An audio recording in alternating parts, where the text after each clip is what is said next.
Be me, 34 years old, working as a content strategist for a marketing firm. Consider myself pretty successful. I spent most of my 20s and early 30s building my career, proving I could compete in any room. Always made it a point to speak up when I noticed inequalities. Never let things slide. Grew up watching my mom defer to my dad on everything. Promised myself I'd never be like that.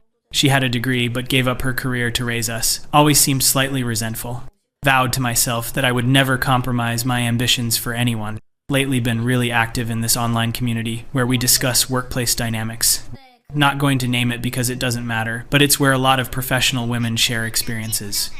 Spend a good hour or two every evening scrolling through posts, commenting, sharing my thoughts. Feel like it's important work, helping other women recognize when they're being undervalued. The discussions are always so validating, everyone gets it. One evening, I'm browsing through posts and see this thread about domestic labor. Someone's talking about how her husband doesn't do his share of housework. Start thinking about all the stats I've read about women doing more unpaid labor. Get kind of fired up thinking about it. Decide to make a post about something that's been on my mind lately. Write this long post about how men have basically structured society to avoid real work. Explain how they've created this hierarchy, where physical labor is valued over the complex multitasking women do. Point out how men love to act like their jobs are so hard, but they just do one thing at a time. Meanwhile, women are managing households, doing emotional labor, keeping everyone's lives running. Get into how men have convinced everyone that sitting in an office or doing manual labor is somehow harder than the invisible work women do. Write about how the lazy husband trope exists for a reason. Talk about how men coast through life on the infrastructure women provide. Mention how they love to complain about how hard they work, but don't even notice all the work happening around them. Feel pretty good about the post. Think I made some solid points. It's well written, logical, backed up by things I've observed in my own life. Hit submit and go make myself dinner. Check back an hour later and the post has like 200 upvotes and tons of supportive comments. Everyone's sharing their own stories about lazy partners and male colleagues who coast by. Feel validated, like I've really contributed something meaningful to the conversation. Screenshot some of the best responses to save for later. Couple days go by and I kind of forget about the post. I make a lot of posts, it's just part of my routine. Then one evening I'm scrolling and see that someone has linked to my post from a different forum. Apparently it got cross-posted somewhere and now people are discussing it. Curiosity gets the better of me and I click through. It's some forum I've never heard of, seems to be a mixed group of people. Bunch of comments on my post, and not all of them are supportive. Whatever, I expected that. Can't say anything online without someone getting defensive. But then I see this one really long comment that has a bunch of awards next to it. It's from some guy, username doesn't matter, clearly blue collar based on his other posts. Decide to read it, even though I'm already annoyed. He starts off by saying he read my post and found it interesting. Okay, condescending start, but go on. Then he breaks down his typical workday as an industrial maintenance technician. Goes into detail about how he wakes up at 4 in the morning to be at work by 5. Describes working in temperatures that range from below freezing to over 100 degrees. Talks about crawling into confined spaces, breathing in dust and fumes despite the masks. He mentions the constant risk of injury, the guys he knows who've lost fingers or worse. Describes the physical toll, the knee problems, the back pain, the hearing loss despite protection. I'm reading this and rolling my eyes because, okay, he chose that job, no one forced him. But he keeps going. He starts talking about the mental aspect of his work, how he has to constantly troubleshoot complex machinery, how one mistake can shut down an entire production line and cost the company hundreds of thousands, how he has to read electrical schematics, hydraulic diagrams, PLC programs, how he has to stay current with new technology while also understanding legacy systems. Describes having to make split-second decisions about whether a sound or smell means something's about to fail catastrophically. Then he gets into the schedule. Talks about being on call every 3rd week, meaning he can't go anywhere or have a drink because he might get called in. Describes getting called out at 2 in the morning to fix a breakdown, working until 6, then having to come back for his regular shift at 5. Mentions missing his kid's birthday party last month because of an emergency call. Talks about how he's missed countless family events, how he's always exhausted, how his body is breaking down at 42. Starting to feel a little defensive reading this, but I keep going. Then he addresses my point about men not doing their share at home. Says he gets home around 6 most nights, later if there's overtime or an emergency. His wife works too, she's a nurse, also demanding job. He describes their division of labor at home. Says he does all the yard work, all the home repairs, all the car maintenance, all the outdoor stuff. Takes care of the garbage, handles anything that requires physical strength. Helps with dinner when he's home in time, does dishes, bathes the kids when he's not completely destroyed. Weekends he's doing projects around the house, fixing things, keeping everything running. He acknowledges his wife does more of the day-to-day household management. But then he makes this point that really gets under my skin. Says that his job pays for 70% of their household income. And that while he respects everything his wife does, he's literally selling his body and health to provide for the family. Says he'll probably need knee replacements before he's 50. Mentions that guys in his field often don't make it to retirement, their bodies give out first. I'm getting more irritated as I read because he's completely missing the point. This is exactly the kind of thing men do, making everything about them and their struggles. But he's not done. He starts addressing the lazy husband thing directly. Says, yeah, there are definitely lazy husbands out there, he's not denying that. But then he flips it around. Asks why we never talk about lazy wives. Says he knows plenty of women who don't work and also don't keep the house particularly clean. Knows women who spend hours on social media while their working husbands come home to chaos. Points out that the lazy husband on the couch image is acceptable, but you'd never see the reverse portrayed. Now I'm actually getting annoyed because this is whataboutism, classic derailing. But I keep reading because I want to see where he's going with this. Then he gets to the part that really pisses me off. He directly quotes my line about men coasting through life on the infrastructure women provide. And he just demolishes it. Talks about how the actual infrastructure, the literal infrastructure, is built and maintained by men. The roads, the bridges, the power lines, the water systems, the sewage treatment, all of it. Points out that the electricity I'm using to make my post is probably being generated and maintained by men. The internet infrastructure, maintained by men. The building I live in, built by men. The plumbing, the heating, the structural integrity, all of it. Says that when I flip a switch and the lights come on, I don't think about the guys who strung those power lines. When I turn on the tap and clean water comes out, I don't think about the guys maintaining the treatment plants. Now, when I'm warm in winter, I don't think about the guys who installed and maintain the heating systems. When the garbage truck comes, I don't think about the guys hauling trash in all weather. He makes this point about invisible labor. Says women talk a lot about their invisible labor, the emotional work, the household management. And he says that's valid, he's not dismissing it. But then he points out that men's labor is also invisible to most people. We just expect everything to work. Expect the roads to be paved, the power to be on, the water to flow, the garbage to disappear. Never think about the army of mostly men making that happen. Reading this and trying to find the flaw in his argument. There has to be something wrong with what he's saying. It feels like he's making a point but also somehow missing the bigger picture. Then he addresses my comment about men doing one thing at a time versus women's multitasking. He literally laughs in text form. Describes a situation from last week where he was troubleshooting a hydraulic system failure. Had to simultaneously monitor pressure readings, listen for abnormal sounds, watch for leaks, coordinate with the production supervisor about timing, train a new apprentice, and stay aware of other workers in the area for safety. All while working around hot equipment in a confined space. Says the idea that his work is simple or single-focused shows a complete lack of understanding. Okay, that actually makes me pause a bit. I genuinely never thought about it that way. But I'm still not ready to concede the argument. He wraps up with this part that really gets me. Says he's not trying to diminish women's work or struggles. Acknowledges that women face real discrimination and real challenges. But says that painting all men as lazy and claiming they coast through life is ignorant and insulting. Points out that most men he knows work themselves to the bone. Many of them are doing it for their families, for wives and kids they love. They're sacrificing their bodies, their time, their health. And then they go online and see posts like mine calling them lazy. Says his dad was the same way, worked in a factory for 35 years. Died at 68 from mesothelioma, lungs destroyed despite all the safety equipment. Spent his whole life providing for his family and never complained. And now his generation of men gets called lazy and privileged. The comment ends with him saying he hopes I'll consider that maybe my perspective is limited to my own experience. Suggests that before making sweeping statements about men being lazy, I should spend a day doing what he does. Says he'd be happy to swap jobs for a week. He'll sit in my office and I can crawl around industrial machinery. See who's begging to quit first. Sitting there staring at my screen feeling this weird mix of emotions. Part of me is angry because this feels like an attack. Part of me is defensive because I don't like being told I'm wrong. But there's this small part that's uncomfortable because some of what he said rings true. I don't want to admit it though. Start mentally preparing my response.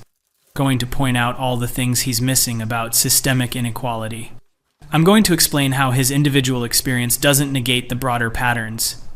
Going to break down how the patriarchy hurts men too, and that's not women's fault. But before I can start typing, I notice the other comments. Hundreds of them now. Lots of other blue-collar guys sharing their own experiences. Construction workers talking about the injuries, the weather, the physical toll. Electricians talking about the danger, the complexity, the responsibility. Plumbers, mechanics, welders, all of them pushing back on my characterization. But it's not just men. There are women too. Women married to blue-collar workers talking about what they see their husbands go through. Women who work in trades themselves, describing the demands. Even women who agree with me on a lot of feminist issues saying, I missed the mark on this one. One woman writes about watching her husband leave for work in the dark and come home in the dark for years. Talks about the toll it took on him, how he aged rapidly, how he was always in pain. Says he never complained, never asked for recognition, just did what needed to be done. And she's angry that someone would call that coasting or lazy. Another woman who works as a welder describes her own experience. Talks about the sexism she faces in the field, which is real. But also talks about how demanding the work itself is. Says the idea that physical labor is somehow easy or less valuable than office work is classist and wrong. That word hits me. Classist. Am I being classist? No, that's not what this is about. I'm talking about gender dynamics, not class. But the more I read, the more uncomfortable I get. People are making points I can't easily dismiss. They're not being illogical or emotional. They're presenting their lived experiences and they contradict my narrative. Try to think about the men in my own life. My dad worked in sales, was gone a lot, but I remember him being tired. My uncle was a contractor. Remember him always having some injury or another. My grandfather worked in a shipyard, died young from a heart attack. But that's different, right? That's just the patriarchy making men think they have to be providers. That's toxic masculinity forcing them into these roles. Except the welder woman addressed that too. Said she chose her job because it pays well and she finds it meaningful. Said framing it as, victimhood is insulting. She's not a victim of anything, she's a skilled tradesperson. Closed my laptop feeling frustrated. This isn't how this was supposed to go. My post was supposed to spark discussion among people who got it. Instead, it got hijacked by people who don't understand systemic analysis. Try to let it go, but I keep thinking about it over the next few days. That maintenance guy's comment keeps popping into my head at random times. When I flip on the lights in the morning. When I'm sitting in my heated apartment during a cold snap. When I flush the toilet and don't have to think about where that goes. Start noticing things I didn't before. The garbage truck that comes by every Tuesday morning, guys hauling bins in the freezing rain. The construction crew working on the street, out there in the heat. The delivery drivers constantly moving, always rushing. One day, the heating in my building stops working. It's the middle of winter and it's freezing. Maintenance guy shows up within an hour. I watch him work for a minute. He's down in the mechanical room, surrounded by pipes and machinery. Looks hot and cramped and uncomfortable down there. He's there for 3 hours, troubleshooting, testing, fixing. When the heat comes back on, I feel relieved and grateful. He just packs up his tools and moves on to the next problem. I don't say anything to him. What would I say? But I think about that forum comment again. Try to push it out of my mind by going back to my usual online spaces, looking for posts that will make me feel validated again. Find plenty of them. Women sharing stories about incompetent husbands. Discussions about weaponized incompetence. Posts about men who can't handle basic household tasks. These posts make me feel better temporarily. Yes, this is the real issue. Men who pretend they can't load a dishwasher. Men who need constant instruction to do simple tasks. Men who treat their wives like project managers. But now there's this voice in the back of my head, the one that sounds like that maintenance worker, asking if I'm confusing some men's behavior with all men. Asking if I'm ignoring an entire category of work because it doesn't fit my framework. I don't like that voice. It's making me question things I've been certain about for years. Decide to do something I've never done before. I look up what that maintenance guy actually does in more detail. Search for industrial maintenance technician job descriptions. The requirements are extensive. need to understand electrical systems, mechanical systems, hydraulic systems, pneumatic systems. We need to be able to read complex technical drawings, need various certifications, often need years of experience. The physical requirements are intense. Lifting, crawling, working at heights, confined spaces, exposure to all kinds of conditions. Look at the salary. It's decent, better than I expected, but not amazing considering what they're doing. Certainly not enough to justify destroying your body. Then I make the mistake of looking at workplace fatality statistics. Men account for over 90% of workplace deaths. The jobs with the highest fatality rates are almost all male-dominated. Logging, fishing, roofing, construction, trucking, farming. Men are dying at work at vastly higher rates than women. This information sits uncomfortably in my brain. I try to fit it into my existing understanding. That's the patriarchy though, right? Men are pushed into these dangerous roles by societal expectations. Toxic masculinity tells them they have to be tough and take risks. It's still a gender issue, just a different angle. But even as I think this, it feels hollow. Like I'm trying to explain away something that doesn't fit. These men are working dangerous jobs. Many of them are doing it to support families.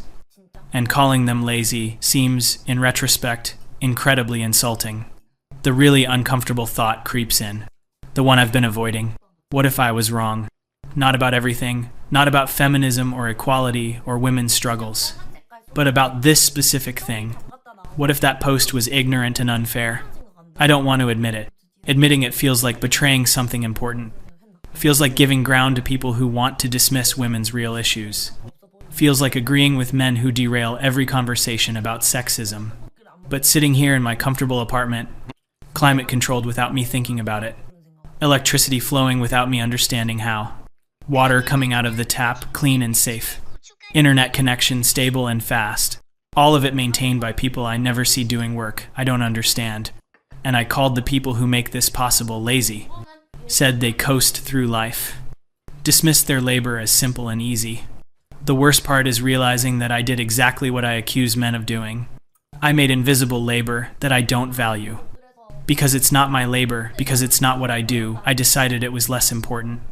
I centered my own experience and dismissed everything else. That maintenance worker was right. My perspective was limited to my own experience. I looked at the world from my position and assumed I saw the whole picture. But I was only seeing the parts that affected me directly. Think about writing a response or an apology. But what would I even say? Sorry for calling you lazy. I didn't realize you were destroying your body to keep society running. That sounds patronizing even in my head. Instead, I just sit with the discomfort. Let myself feel wrong for maybe the first time in years. I've been so sure of myself, so confident in my analysis. Built this whole identity around being someone who sees through the bullshit. Someone who speaks truth to power. Someone who doesn't let things slide. But what if sometimes I'm the one who's wrong? What if my truth is sometimes just my limited perspective? What if speaking up isn't always brave if I haven't bothered to understand the full situation? Delete my original post. Not because anyone asked me to, but because leaving it up feels dishonest now. It represents a level of certainty I no longer have. Some people notice and ask why I deleted it. I just say I'm reconsidering some things. They assume I got harassed or bullied into silence. Offer support, tell me not to let the haters win. I accept their support, but it feels undeserved. Going forward, I'm more careful about sweeping statements. Still engage in discussions about gender and equality. Still think women face real discrimination and real challenges. Still call out sexism when I see it. But I stop talking about men's work like I understand it. Stop making assumptions about what's hard and what's easy. Start asking more questions instead of always having answers. Never interact with that maintenance worker again. Don't know his name, probably never will. But he fundamentally changed how I see things. Humbled me in a way no one else has. Still consider myself a feminist. Still believe in equality and justice. But I learned something important that day. Being right about some things doesn't make you right about everything. And confidence without understanding is just arrogance. Sometimes the person who needs to be schooled is you. And sometimes the lesson comes from exactly the kind of person you thought you had figured out. That's the most humbling part. I thought I knew better. Turns out I had a lot to learn.